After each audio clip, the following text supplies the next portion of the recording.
Hello everyone and welcome to The Bubbling Adventure, a podcast all about kids and how educating them positively can impact their entire life as well as society. Each week we're having conversations with guests on different themes, and our aim is to have open discussions, share different points of view, and learn in a non-judgmental way. Before we start, I just wanted to say thank you for all the great reviews we have been receiving on Apple Podcasts, and to those who are listening every week, and now from 23 different countries. Wow, this is amazing. Thank you so much. Today we're welcoming Dr. Dan Pell, who is a senior strategic learning technology consultant in the United States. So we will address active learning, positive schooling, the impact of COVID, and what you can do at home to practice positive education while also making it fun. But without further ado, let's begin. Maman, maman, en faisant cette chanson.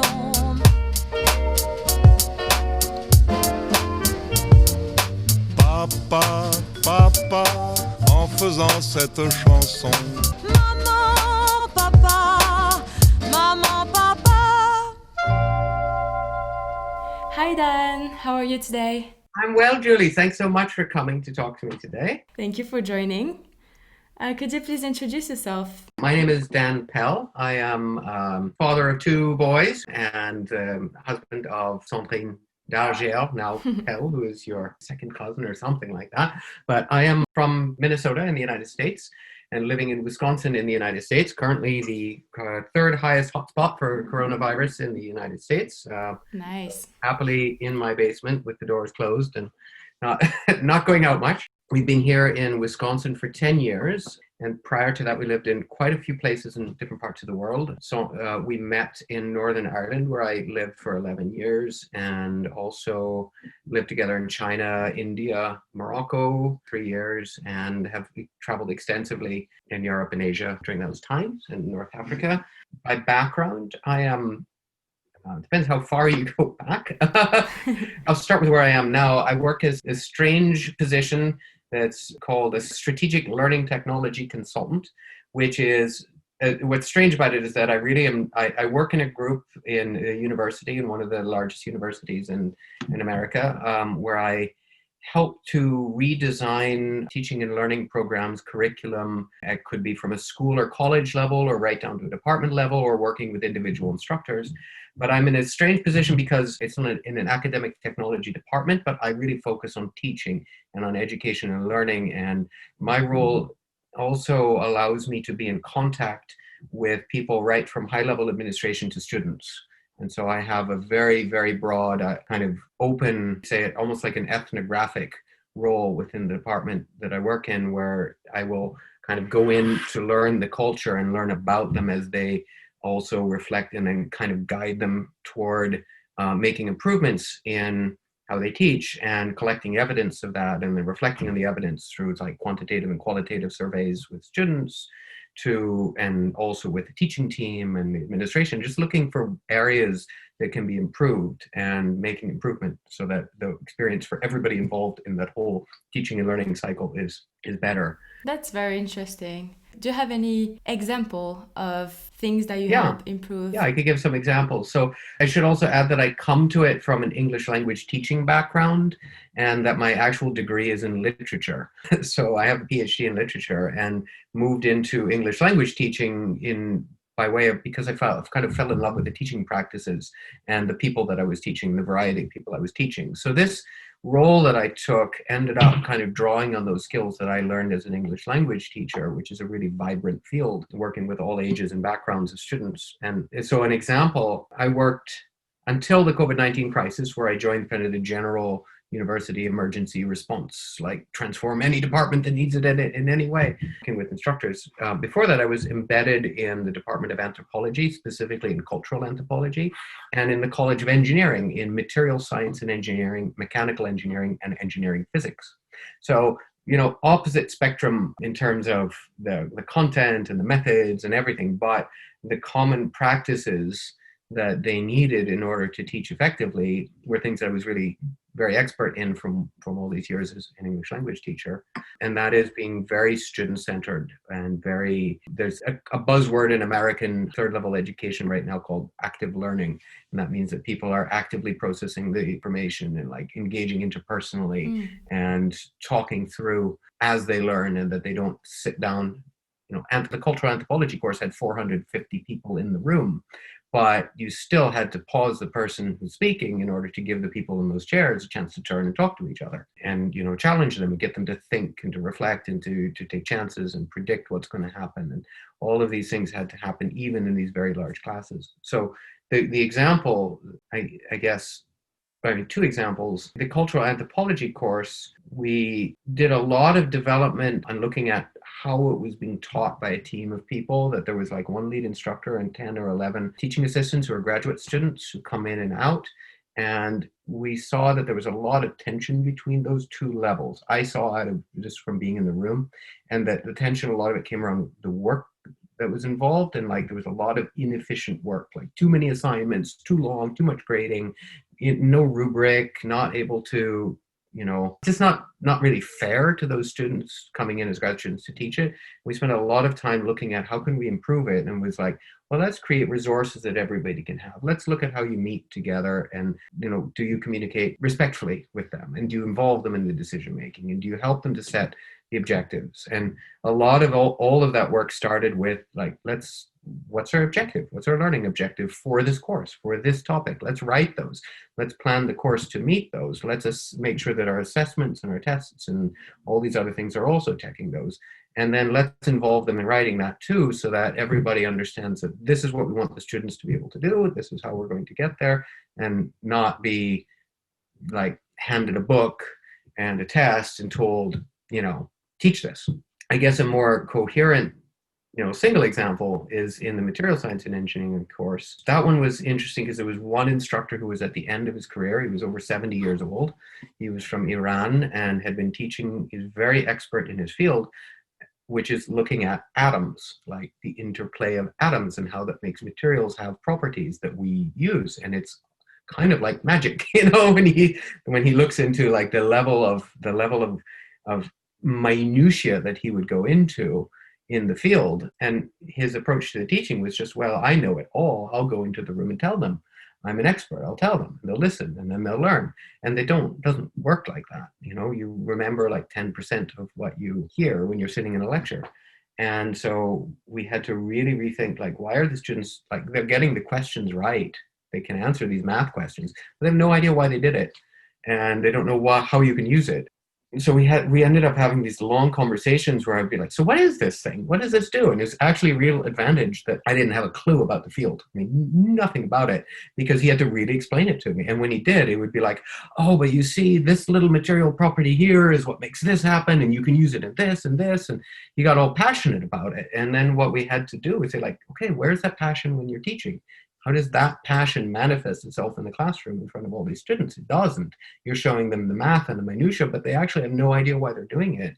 Let's bring in those examples. Let's explain. Let's start with where you're going to get, and then go back to, okay, and this is how you can get there. So we ended up creating these projects that the students would do in the classroom, even though they were in an introductory level course, looking at a particular material and coming up with their own hypothesis about it, and then presenting it as if they were experts presenting to another expert. And for him, he went through this radical transformation in how he taught and how he engaged with his students, which is really amazing, because he was, someone who'd had a whole career doing it one way, and then suddenly turned around and transformed into doing it another way. Probably getting ahead of ourselves, because this was the original question here was like, introduce yourself. So, No, that's fine. It's interesting. And I think, it probably is helpful for him as well, not only for the students, but also for him to enjoy his job a little bit more. And so I know that you're raising your boys with positive education, but I'm curious to know when you found out about positive education. Was it in your previous life of teaching, or did you really find out about it when you were raising them? How did you come across that? It's a really good question. It might take me a long time to answer it. I'm trying. I am trying. I would say, I mean, as I kind of alluded to earlier, my whole career for 21 years now has been in education. And that's not to say that I trained up to raise kids, because it's completely different being a teacher. And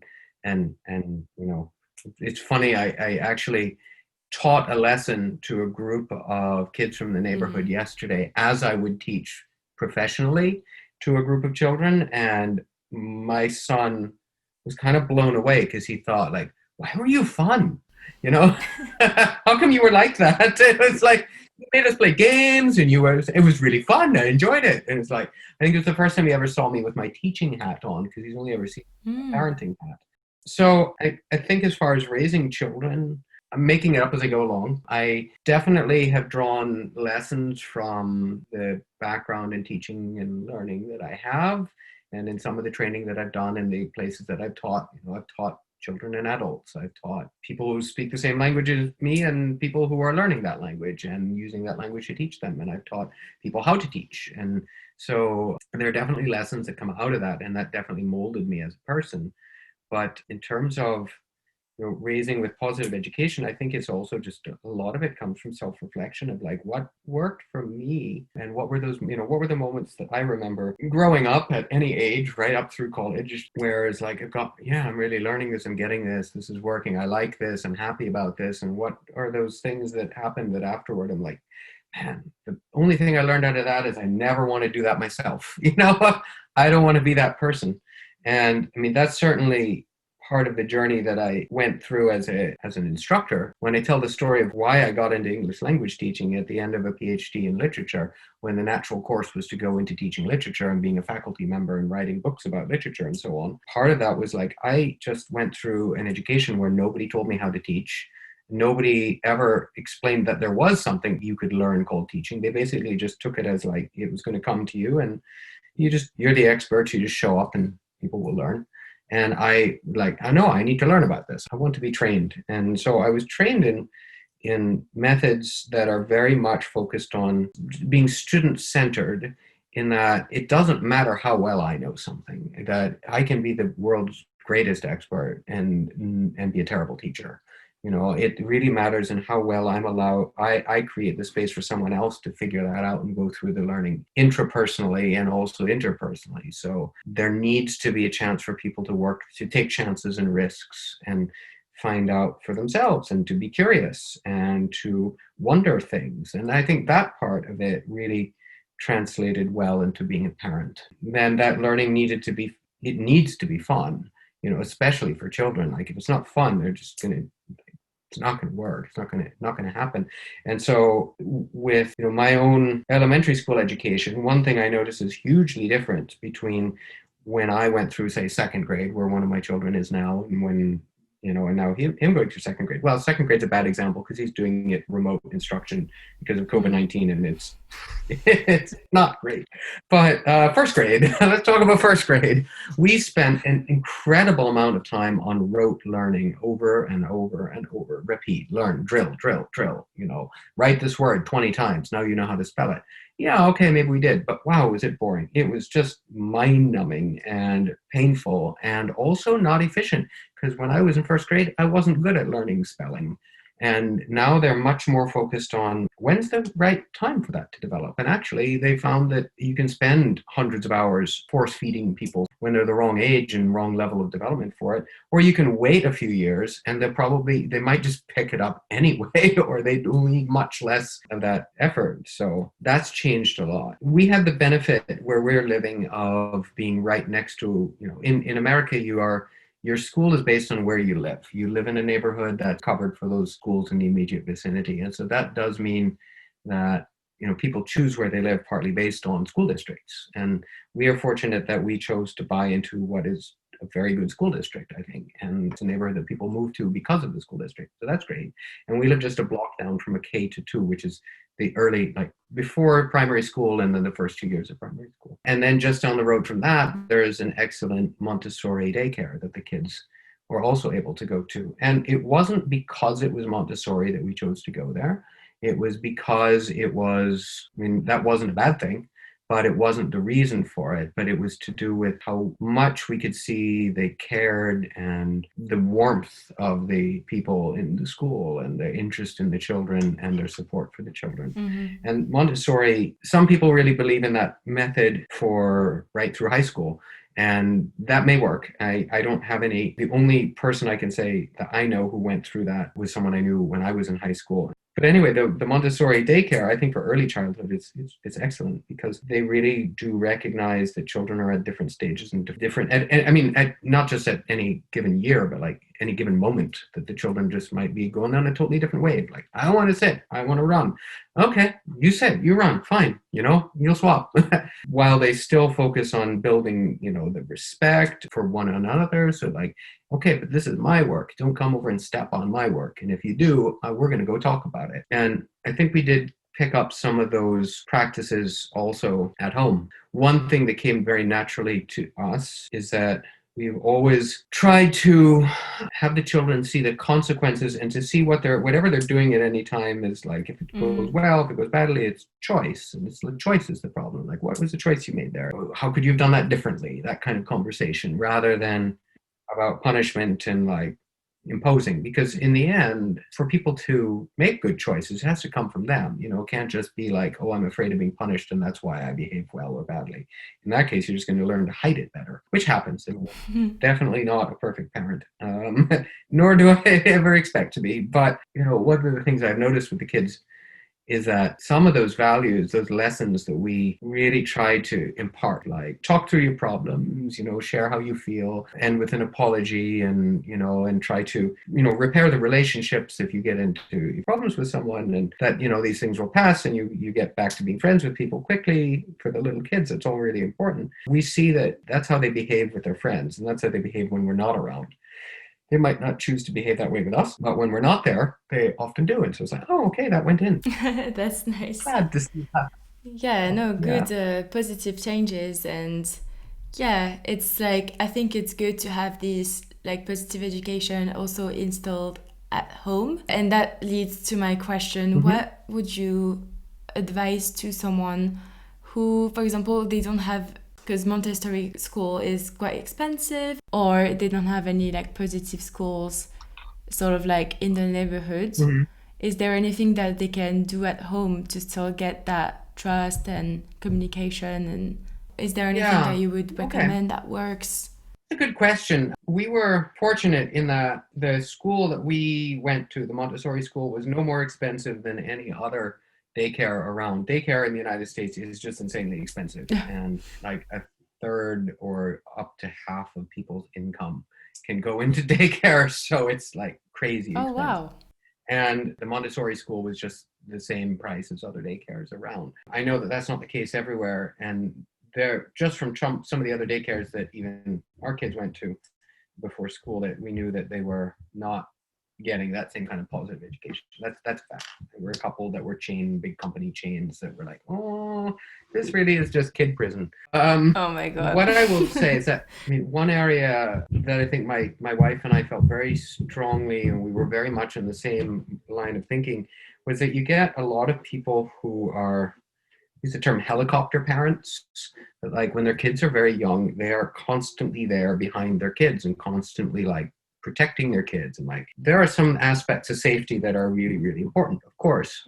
Crossing the road and so on. And I strongly believe in like, we ride bicycles as our main transportation. So I wear a helmet, and I expect my kids to wear a helmet, but I do also wear the helmet.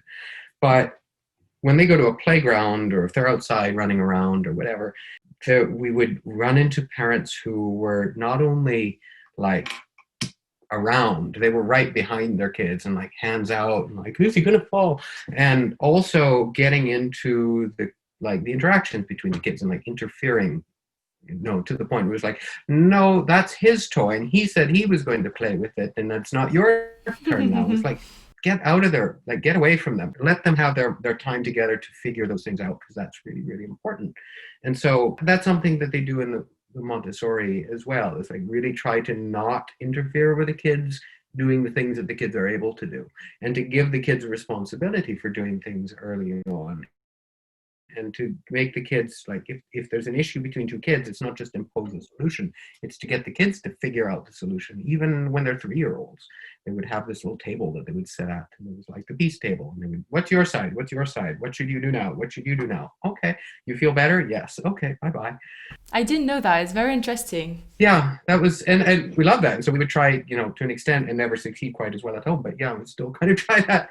But it was like the interactions in the park, when you run into someone you don't know, and you would have parents who really wanted to be in the middle of it and to control it. That was a problem, and that was never us. Like, we used to take our son Ian when he was like 1.5 to a playground where he definitely looked way too small to be doing what he was doing. But he was doing it, and that was what he did. He would climb up these structures, and it was like, doesn't look like he's old enough to walk. Should he be climbing that? Well, yeah, he does. That's him. That's what he does. We'll run over there if he actually falls. But, and it rarely would happen. And that was important for his, I think, for his confidence, but also, needing to discover and needing to, it's not like really bad, taking really terrible risks, but they talked a lot in Montessori about natural consequences. And it used to drive us mad in spring, especially because here we get a lot of snow, and then the snow melts and it just turns into mud. There's just tons of mud. And the natural consequences were, if you play in cold, icy mud, you'll be dirty and cold. And, in that case, that one used to drive us mad, but because then you would go and you'd pick up, and for 1 month of the year, you would pick up this sort of brown, sticky, like, strip him down naked before you put him in the car kind of child. And the teachers were just there laughing at it. So, oh, he really rolled in the mud today. Yeah, good luck. But natural consequences apply to a lot of things. It's just like, if you do that, that's what's going to happen. And letting it happen is a really good way for the kids to learn, oh, okay, maybe I shouldn't do that. Whereas if you can keep telling them, or if you never allow them to even get close to taking those kind of risks where they learn the consequences. And there's a really extreme version of that. There's a Scottish expression I heard once, which is like, let the wind play with the knife, he'll learn. It's like, well, maybe we don't quite give the kids knives to play with, but at the same time, there is something in that. It's like, hey, if you run that fast on the grass, you might fall down, or if you run, that kind of thing. It's like, obviously with limits of like, don't let them get close to drowning. Don't do that with traffic, those kind of things. But there is something to be said for not being always there to learn these things themselves. It's more meaningful for them. Yes, and so it makes me think as well that, if you say no all the time, then it loses its meaning. But saying no when it's actually dangerous, or I don't know, I think it's also good for the kid. I don't know if they apply that, for example, at Montessori, but trying to say other things, or be like, oh, don't you want to do that instead, or something, and then really like saving the no for when it's like life or death, like, no, don't do that. Yeah, no, I think so. It's a little hard for me to talk back to like Montessori, because if you'd asked me 3 years ago, I would have had a lot more to say. It seems very distant now because the kids have grown up and they're in school. And I think that when you talk about positive education, the public school here, and it's one of the things that we feel very good about where we live. I mean, there's enough in America right now for us to feel really bad about. But here, and compared to the other place that it would be very likely for us to be in, say, Northern Ireland, school here is very focused, especially the early school in the public education, is very focused on social and emotional learning. And that, like, our parent-teacher conferences were like goal setting around, how do you want to interact? How do you want how do you want to build relationships? And like, they really didn't focus on grade. And even into our older son is in later primary school, and he's still really focused on building him up as a person. Good self-esteem, confidence, respect for children across different races and languages, and build up the character of the child rather than focusing on, are you meeting these like curricular standards? And there are curricular standards related to this, but I mean, it's not like, how's your math score? How's your science score? How's your reading score? It's much more like we'd come in and they would have this kind of page full of like, here's some goals. We want you to talk about this with your child before you come, and choose 3 that you think you're really good at and 3 that you want to work on.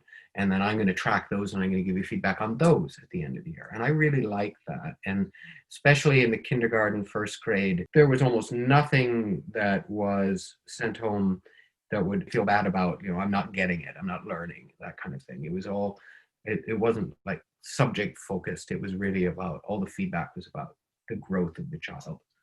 The school principal knows every kid by name and their siblings and most of their parents, and stands out in the front and greets you when you go by and asks, and like, it's incredible. I mean, and that kind of attitude toward the children is just incredible, because I think more than anything else that they're studying as they're going through, they're also growing up learning like, teachers are people who care about me, and they're there to listen to me, and they're also people, and I want them to like me, and I want them to care about me. And that's really, really beautiful. And I think that's something, when I look at my own education, where did I get my PhD and why did I get in literature, is because the teachers I had who were teaching literature were the ones that I engaged with most. And it was often like, one of my favorite teachers wasn't particularly good in the classroom. She was a pretty poor lecturer. But wow, when I went to office hours and chatted with her, I could spend an hour and a half chatting with her. And that was where I took away my education, actually, with that instructor. And she ended up being my academic advisor.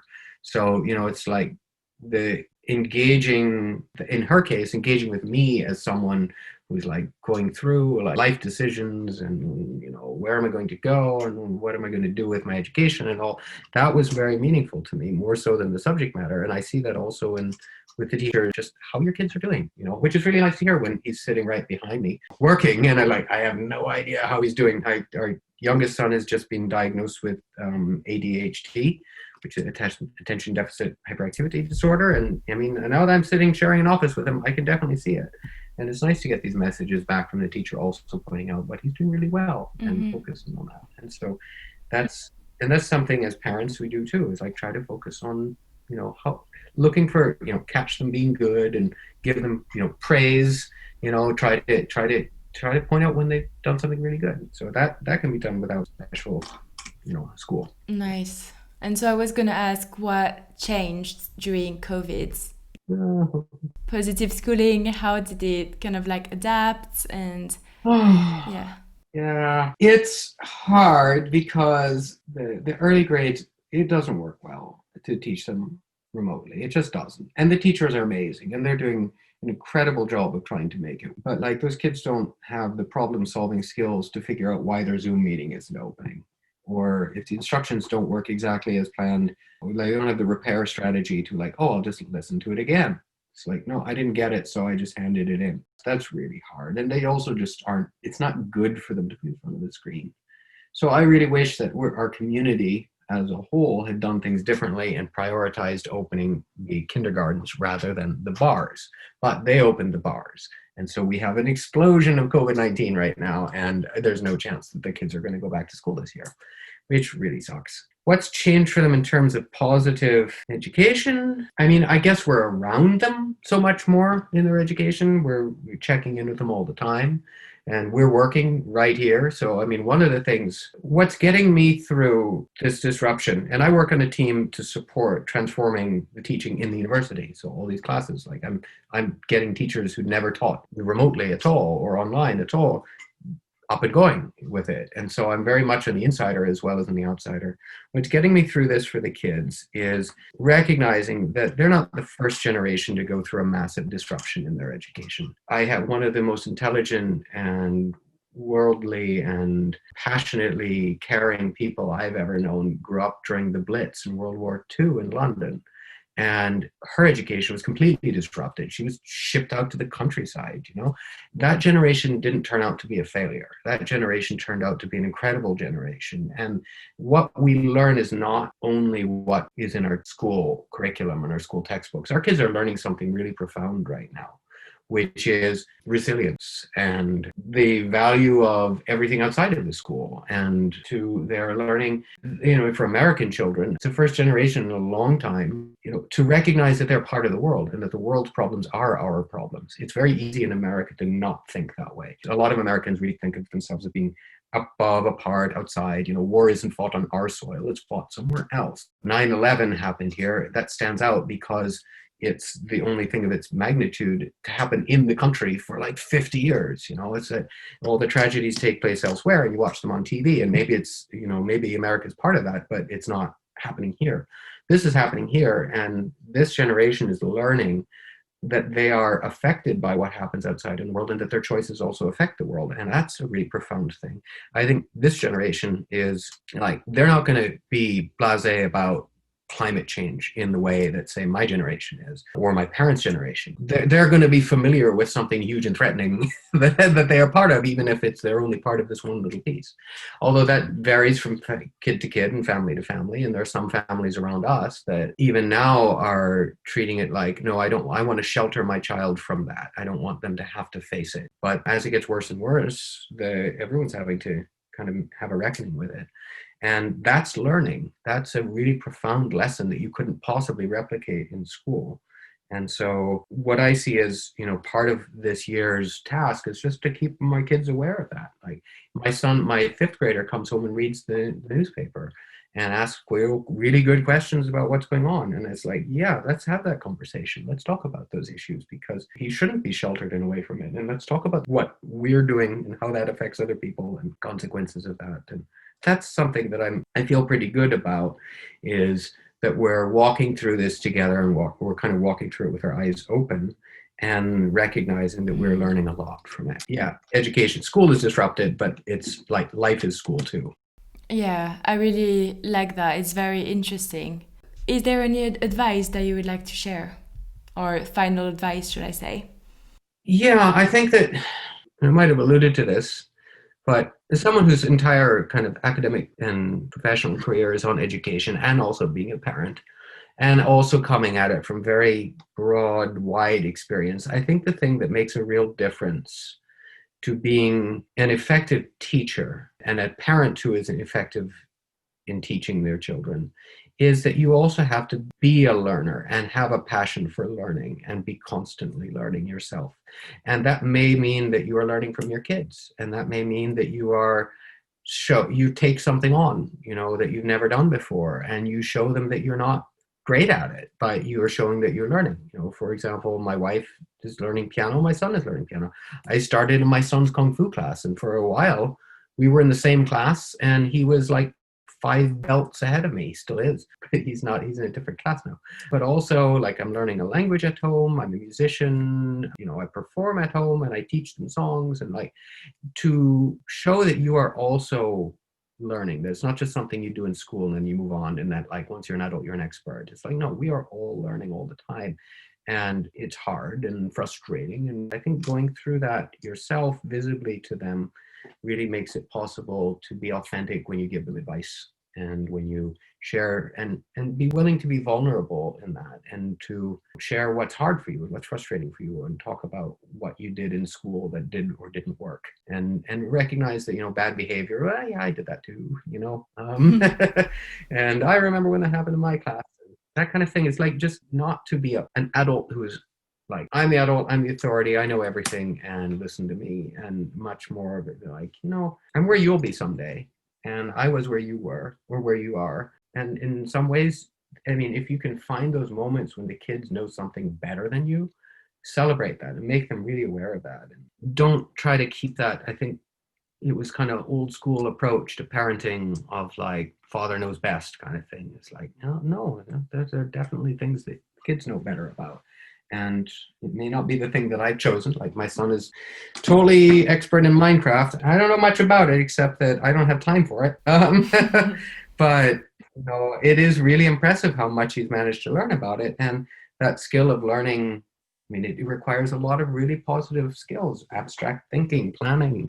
It's also they play with friends, so it's very interpersonal, and being able to visualize something in your mind that doesn't actually exist, and plan it and make it happen. And those are great. And so if he spends 5 minutes telling me all about his particular type of armor that he has with a +1 enhancement or whatever, I can't remember.